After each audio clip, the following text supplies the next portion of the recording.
Today's show is sponsored by the ABV Barrel Shop. The ABV Barrel Shop is located in the St. Louis metro community of Arnold, Missouri. The ABV Barrel Shop is focused on one thing, single barrels. Best of all, you can try before you buy. Head over to abvbarrelshop.com to sign up for their email and text distribution so you know what they have in stock, what classes are coming up, and who from the industry may be coming in to visit. The ABV Barrel Shop. It's where single barrels live. We are also sponsored by the Bar to Go. The Bar to Go offers traveling minibars that are no bigger than a small purse or toiletry bag. Best of all, they are fully customizable so you can create the perfect piece that is unique for you. If you own your own business, what a fun and unique way to promote what you do. Check them out online at thebartogo.com. That is the number 2 in the Bar to Go. If you have wholesale questions, call my friend Isabel Clark at 504-481-1297. Finally, we are sponsored by the Neely Family Distillery. NFD is a family-owned business that keeps ringing up awards in the spirits world. Head to Sparta, Kentucky to experience the family history, award-winning spirits, and meet the Neely family. Check them out online at neelyfamilydistillery.com. Now, on to the show. Let's drink!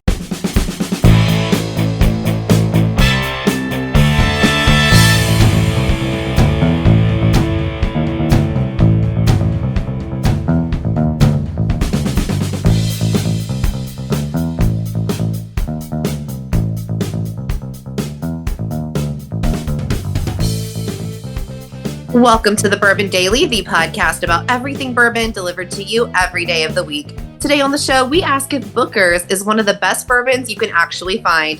My name is McNew. Please join me in welcoming my co-host, Steve Akeley, along with our special guests, Jeff Andreezy, Jim Gokin, and Tim Swyatt. Hey, gang, what's up? Hey, guys. Hey, everyone. Hey, everyone. Hey, so we're going to be talking today about Booker's and what is the status of that stuff. Is it one of the best ones that you can actually find? So we'll get to that after the break. For right now, though, I've got a question for you guys because this is something that I've been pondering for quite a while. I keep meaning to ask this and then forget about it.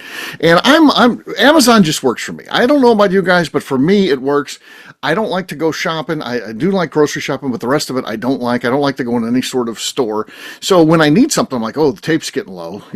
Scotch tape's low. I just order it on Amazon. I just throw it in the cart, and then next time I place an order, I get it. And it's everything as trivial as that to things that I really need to things that I just am going through there and think it looks cool. Whatever. I get a lot on Amazon, and of course they send it to you in a variety of ways. It's boxes, it's big envelopes, it's all those type of things. But I've noticed recently when I'm getting these packages, I get in the envelopes, I open it up, and inside, there's that tear strip that comes off, so they can then glue the top of the envelope down. They throw the tear strip in the envelope with my brand new goods, and then seal that so they don't have to throw it in a trash can. And then so they're basically sending me their trash when I get this item, and it drives me crazy. I hate it, and I get angry about this. Am I just off my rocker here, or is that legitimate? Or do you feel like they're sending me trash, or do you think, oh, that's just a smart way to do it? What do you think? I personally think it's payback for the underwear in Key West. Well, they're not vested in the Key West thing. Amazon's they own the hotel. They don't care. No. I cannot say I've ever noticed this because I just it's angry. Get whatever I've ordered. I'm like, oh, my thing's here. I've never noticed if there's trash in my package. It would upset me though because it seems a little insulting. I wouldn't be happy if I found it. If we don't stop here, if we don't make this stop in my mind, what's next? Oh, here's the cap from my Pepsi Cola. Here's the wrapper from my cigarettes. This bothers me. Steve, candy bar wrappers. Yeah, candy bar wrapper. I was doing a snack as I was packing that up. There's a larger game that's afoot here, Steve. They are telling you that you are trash. You can't get off your ass and go get if you're asking for one thing of Scotch tape being sent to you. Now, is this a multi-pack of Scotch tape in this example, or is this a single pack? I don't know. It's usually a 2-pack, I think. A 2-pack. Okay, so you take it. I'm with the Amazon people here. Come on, folks. You can get up and you can go do this. Think about it. I'm sitting fulfilling this order for 2 things of Scotch tape rolls. This is what I'm doing with my life. And that's on them. Why is that on me? And they're like, he really went to Walgreens and had them immediately, but we have to pack them. It's job security. They should actually be grateful, honestly. Exactly. Yeah. Yes, Notice this, I don't Steve. disagree with that either. But I just think there's some folks that are sending messages about what they really feel about the Amazon purchases out there. Because has it gone too far, folks? Has it? That's a great question. I don't think so. I don't think they can make money on sending one roll of Scotch tape. They know how to make money off everything. They know. They got it. They got it. What were you going to say, Jeff? How long have you noticed this? This has not always happened this way. This has been within the last year, I'd say, but it's been going for a little while. You mentioned it, and I bought a book the other day, and it showed up in one of those envelopes, and that little strip fell out. I didn't even know what it was, but then now that makes sense. Yeah, my guess is some Amazon employee put that in as an idea, and they probably got some kind of payout, some award. Oh yeah, for, Jeff Bezos gave them $25 that they can spend at Amazon. They got a $25 Amazon gift card. Yeah, for thinking of an idea. He's like, that way I don't have to buy trash bags, because I was buying trash bags across all of our Amazon facilities to throw those things away. And now the consumers have to do it.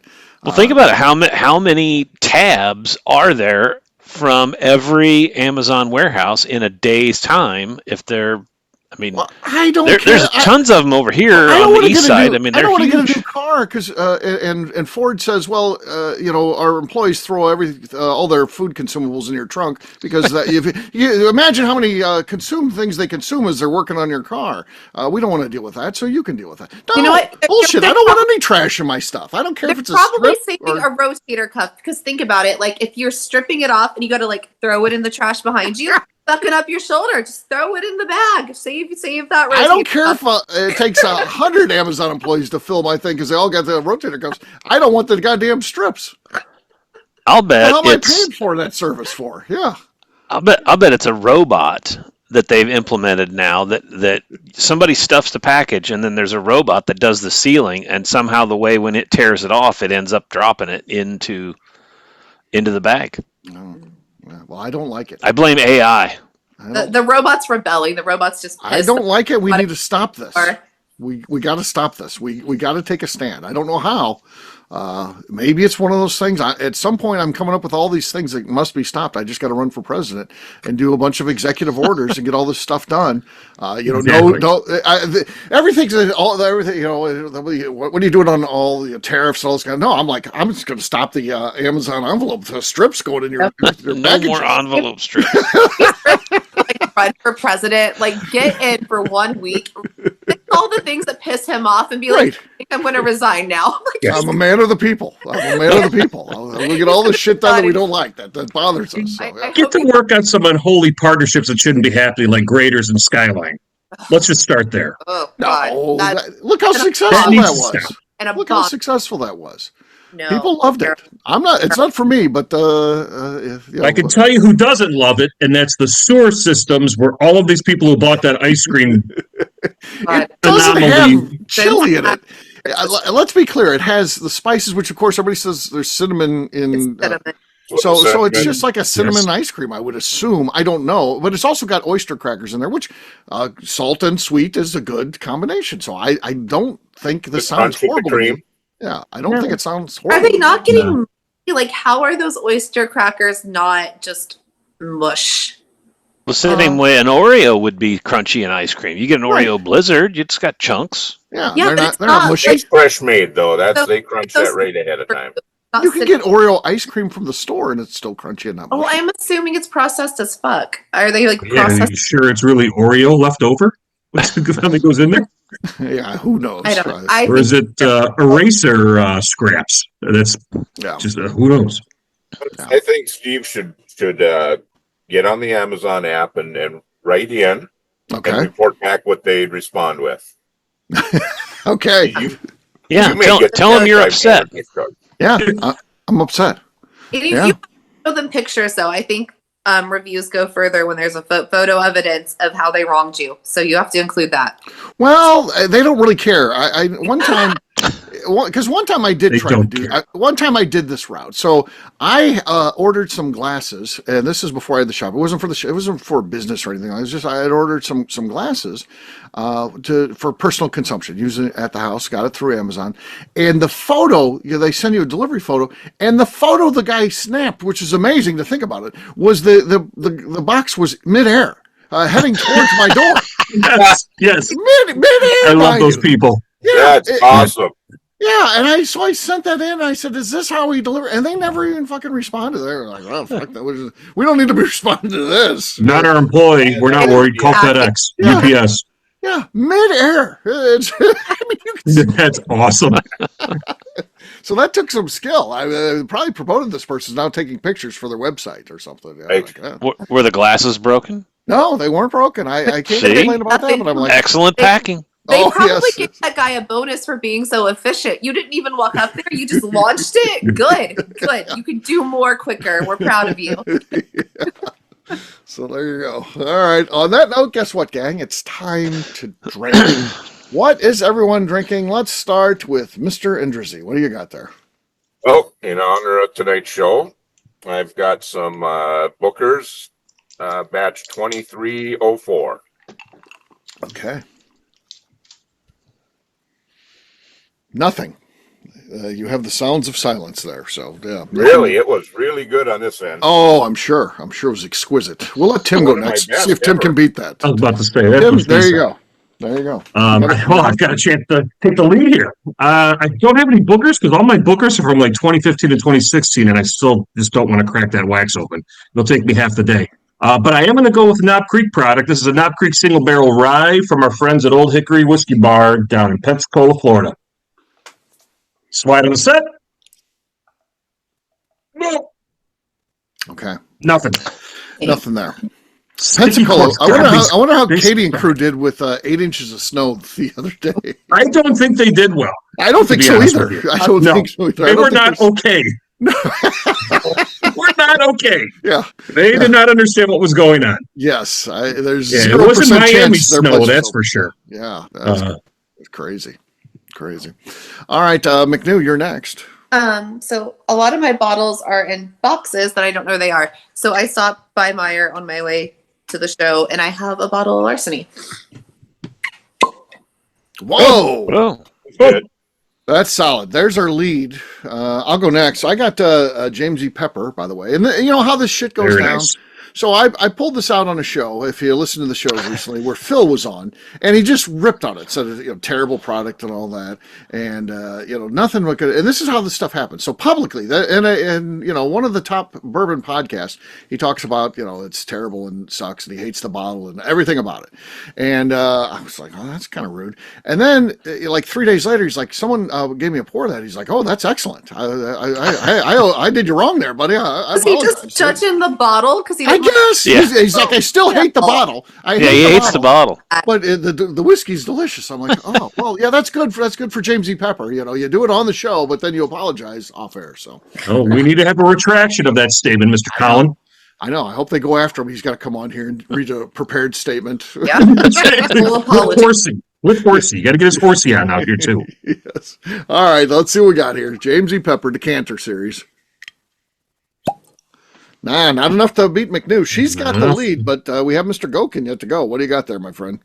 We've got a Yellowstone old school single barrel from Total Wine when our buddy Jim was there. Okay. This is my last one. This is 4 years old. Okay. There we go. Okay. That was excellent over here. Not excellent. It was okay. But not enough to beat McNew. McNew's was excellent. All right. McNew's was the real deal. She wins, so cheers to McNew. Cheers. All right, we'll take a quick break, and then when we come back, we're going to do a little bit of talk about Bookers. We'll do that in just a few.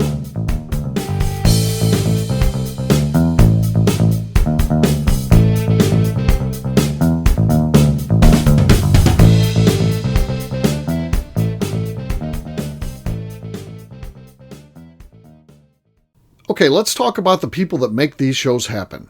First up is the Stave and Thief Society. Via their in-person class at Moonshine University in Louisville, Kentucky, the Stave and Thief Society is the place where you, a bourbon enthusiast, can expand your knowledge and emerge an executive bourbon steward. In 2017, I completed my executive bourbon steward certification. It's the most comprehensive bourbon certification available and connects you with an expansive network of bourbon enthusiasts and professionals.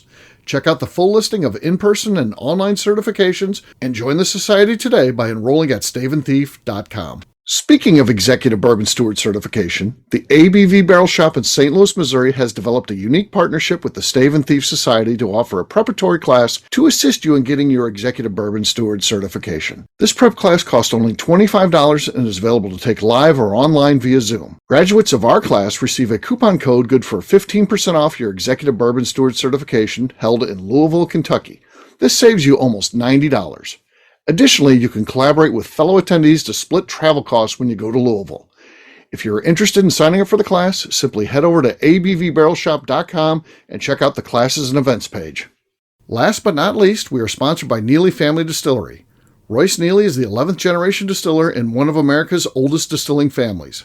A visit to Neely Family Distillery takes you through family history, where you can see all the artifacts and newspaper clippings through the years from this family that started distilling in America after James Neely arrived from Northern Ireland in 1740. Today, Royce Neely and his team are crafting some of the best spirits in America. Their bourbon and absinthe offerings keep winning top honors in the spirits competitions. Recently, their absinthe made history as the first platinum winner in the absinthe category at the San Francisco Spirits Competition.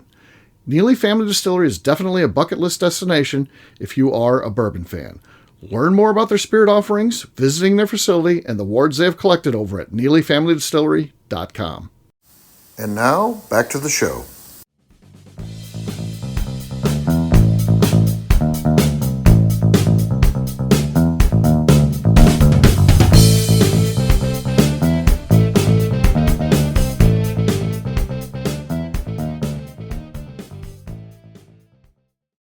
My teeth doesn't like ice cream. This is McNew, and you're listening to the Bourbon Daily. That's a pro. That's a pro right there. Take McNew. Welcome back to the Bourbon Daily. Today we're discussing is Booker's one of the best bourbons you can actually find. Yes, we are. So, people ask that all the time. What's your favorite bourbon? What's the best bourbon? And I'm like, what are you really asking? And if you really want to know the answer, I've said this since we started these shows, it's George T. Stagg. It's one of the few of these super allocated things that's hard to find to me that lives up to it. I actually got to drink some of that today. My buddy Josh Dale brought in some George T. Stagg and shared it with the group, and we did a bottle kill, and then one guy showed up literally 2 minutes after we had just poured it, and he killed the bottle, and he was just dividing it up equally. He missed out, but that shit happens. But so this is not that. This isn't saying Booker's is the greatest bourbon in the world, but is it one of the best that you can truly find? Because it did go through a little stretch where it was getting pretty tough to find. These days, though, when the drops come out, it seems like they're going to be there forever. But if you hear it's coming out, you've usually got more than a week to get it, which I think is fair. You can find it out there, and it's not typically gouged. It's going to be in that $99-ish price, which of course we were getting a few years ago. I was getting as low as $39.99. So, but where those times are gone. We can't be the old man thing here and just be like, oh, in my day, it is what it is. It's $100, and is this one of the best you can actually find, and the price point and all that kind of stuff? What do you guys think? It's one that I will go and look for at a local store. They will typically have it. I'm not a hunter, but I know I like this, and I've liked the variety between the batches. So I'm always looking for it, and it's there. And there aren't many other. I don't know if there's any others that are not there every day that I'm looking for. So for me, I'm looking for it, and I think it's awesome. Yeah. Yeah.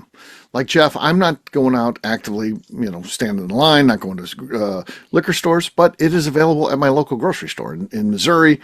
We can get our whiskey at our favorite grocery store, and I get it at Schnucks. So if I'm shopping there, I know a new one's coming out. I make a beeline over, and if they got it, I just grab one, throw it in the cart, and it just gets out of it. So, and I've gotten all the recent ones recently. The last year I've got all of them.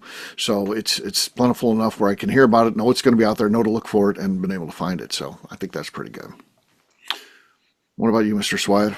I was going to say in the days we're living in now, where folks are let's just call it ultra selective on where they're purchasing or what they are purchasing.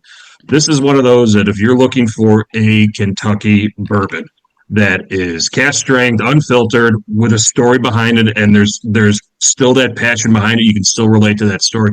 You can't find anything better on the shelf. Right. That's widely available that you can't go find at some of our, you can't go distillery only releases or anything like that. Go visit places. But yeah, I mean, this thing's been around for ages, and still a pain in the ass to get the wax off. It's always a pain in the ass to get the wax off the thing, to get that bottle open. You got to really work for it. But damn, they're not. They're definitely different. Each of the batches do tend to be a little bit different if you spend some time with it. Yeah. But you're getting a solid product. You're getting a solid statement for what the vision of Fred at that time of what he's trying to envision for that story. And I like connecting with that story and that history as being a history fan, in addition to the stories that are tied with it, and try to reminisce where he's getting that from when I'm working through that whiskey. Yeah. Yeah. What do you think, McNew? I definitely think it's like the best bang for your buck, right? And it's easy to find. Like you can walk into like you said, Schnucks, your grocery store, your local liquor store.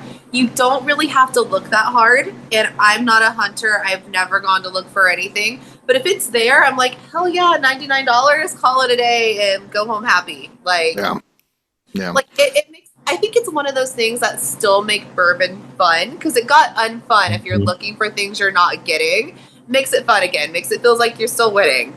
Right. Well, it stays grounded and stayed true to what it is, and it hasn't changed. It's consistency that's out there that, I hate to say it, if you know, you know. And a lot of people have gravitated away from things and gotten crazy, but that one is still old standard, right there for you. Know exactly what you're generally going to get every time. Yeah. Yeah. This was Booker's was the first higher proof bourbon that I purchased and got my palate moving in that direction. I was Basil Hayden's makers. I was doing all that stuff before, and I said, this looks pretty neat, and and I like the box and all that stuff. And that really started me to work towards that. So it's going to always have a little special place anyway. Yeah. Yeah, we probably owe a debt of gratitude for us that love the proof these days. Booker's really started kind of that trend, in reality, a nationally recognized brand that, comes in at cask strength and, is north of 125, 130, hovering in the 130 range, it's different than most. You're coming, the era before that, the highest proof that you're going to find is Old Granddad 114, and mostly 100 proof would be considered high proof in the era before that. So, yeah. What about you, Golden? I'm kind of the same way. It was one of probably the first, higher proof that I got into. It was one of the first distillery tours we went to was Beam, and they were actually like, their big tours were closed at the time, but the tasting bar was open. So we're like, all right, we'll go to the tasting bar. And so we were there with 4 people, and we all got a pour, and we got a Booker's, a Baker's, a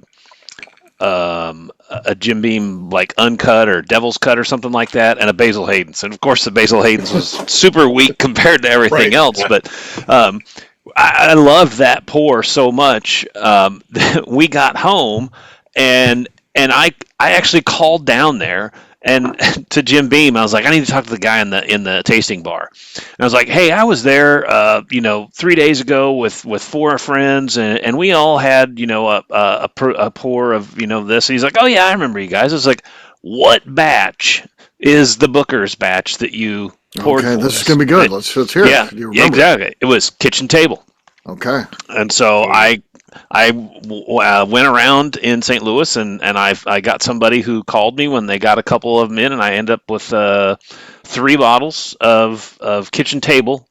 And this was, when it was $69, I think was all we had to pay for it, and then it was shortly after that. I think those are 2018 threes, maybe. It, like you said, I mean, it went crazy. You couldn't find it, and then all of a sudden, like a year or so ago, maybe it started showing up on the shelves again, and it's like wow, that's there. It's $100 now, but for something that like Tim said, like you're going to get Kentucky bourbon, out of it. It's solid, and it's probably other than single barrels of crazy stuff. It's definitely a go-to. Right. Yeah, I don't know. I mean, you think about it. You think about bourbon snobs and bourbon groups and all that. How many things can you just go to the grocery store and it's on the shelf that you could take, and then everybody's impressed and like, oh, I want to try that. I got the new Bookers. Well, everybody who's really into bourbon is going to want to try it and go through the data bank in their mind. Well, how does this compare against other batches I've tried and things like that? So I think that's a good testament to how good the product is. That across the board, everyone seems to like Booker. So I think that's a testament to how it's important in this realm of everyday things you can find that are good. Do you think they started the like the Buffalo Trace stuff that seems to be, and even like McKenna is now kind of back on the shelves? It was impossible to find for a while, right? And what's the other one that just came back out that everybody's talking about? It's on the shelf. Heaven Hill Bottle and Bond is out there. I can't remember what the other one was. It was but it seems like there's E.H. Taylor's being found more and more. Yeah, that's what it was. E.H. Taylor. Yeah.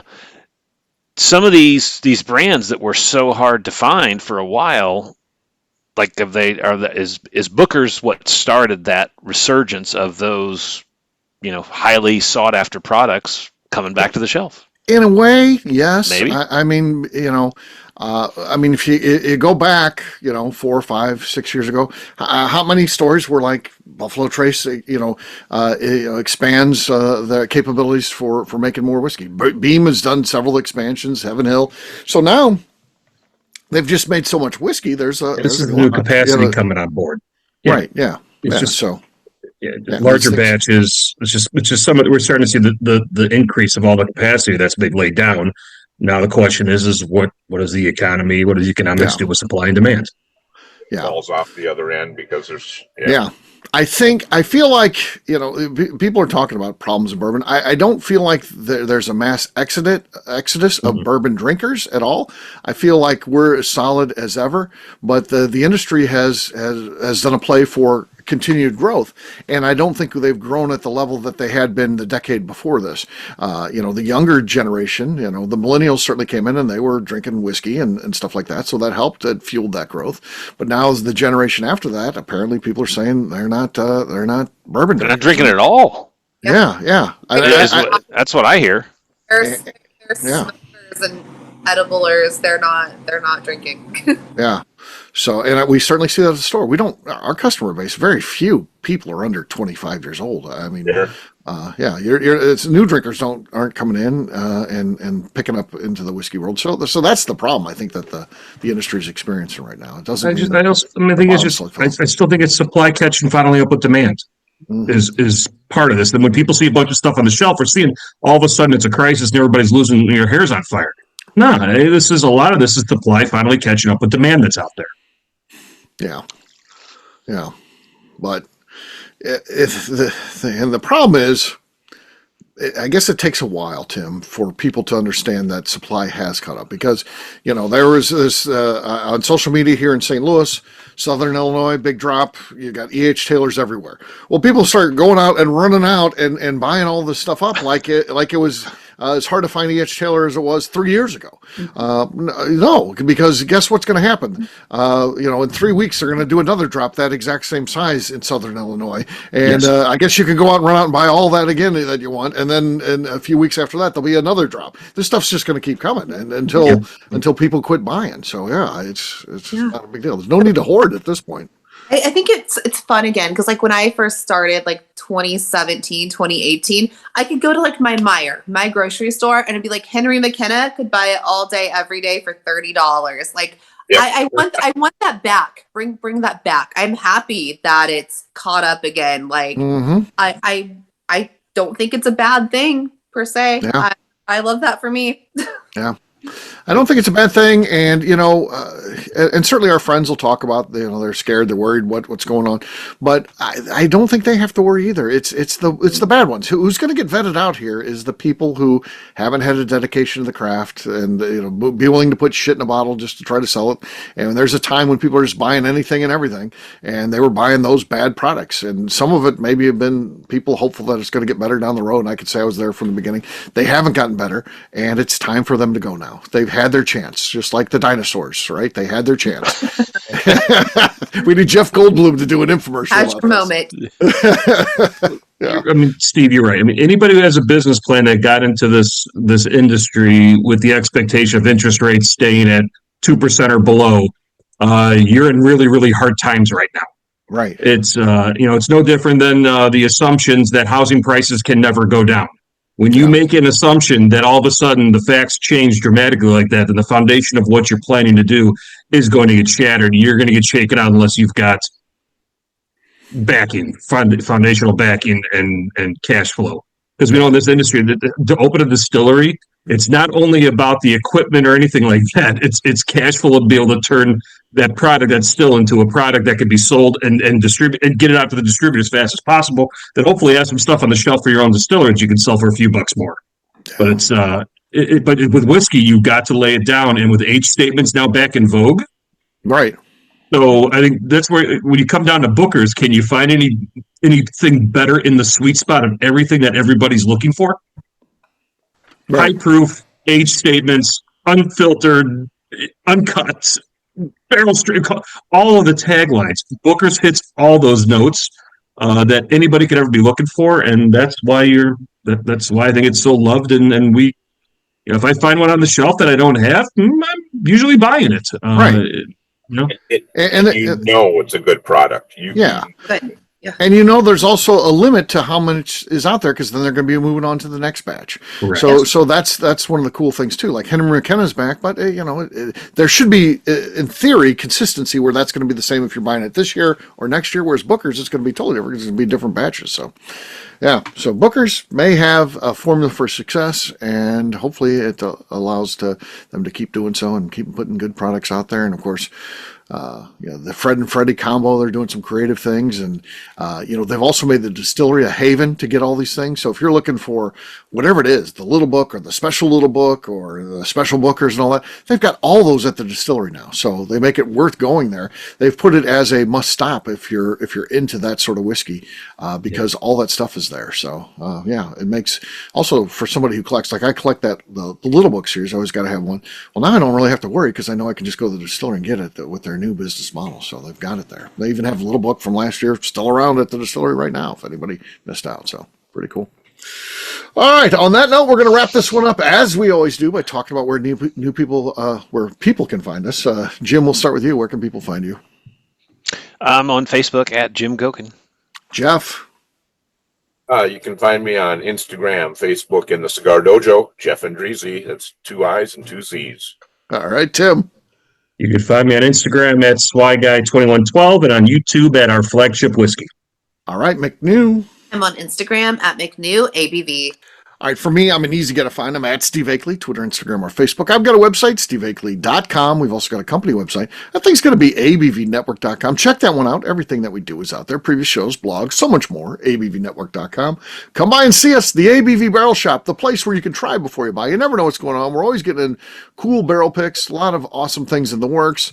Got in a barrel pick yesterday. As we record this, got another one coming in tomorrow. So there's always stuff like that happening at the Barrel Shop. So come by and see us if you're ever in St. Louis. We are online, abvbarrelshop.com. McNew, anything else to say before we get out of here? I'd like to remind the audience to please give us a 5-star review. That includes comments. It helps new people find the show, which is very important to us. And if you like what we're doing, we ask that you please visit our Patreon page at patreon.com/the ABV Network. Great job today, gang. Friday, so we have a brand new show for you tomorrow. Looking forward to that. Until then, take care, everybody. See ya. Bye. Adios. Peace.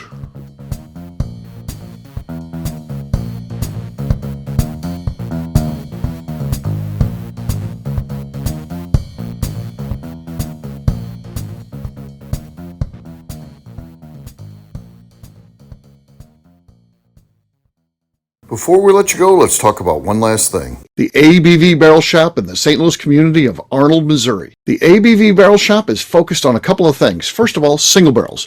We are the place where single barrels live. We go to distilleries, taste through the whiskey, select the best barrel, and have it shipped to our store where we present it to you, our customers, by allowing you to try before you buy. We're also known for the classes that we have in our education center in the store, as well as the events we have with industry professionals from the bourbon business. If you're in the St. Louis area, please come by and visit us at 6 Fox Valley Center in Arnold, Missouri. Or at a minimum, at least sign up for our email and text distribution so you know exactly what's going on in our shop over at abvbarrelshop.com. This is Steve Akeley, owner of the ABV Network, signing off. We thank you for listening to our programming and truly appreciate your support. The Bourbon Daily is part of the ABV Network. For more information or to become a sponsor, please visit abvnetwork.com. Thanks for listening and cheers. This has been a Steve Akeley production.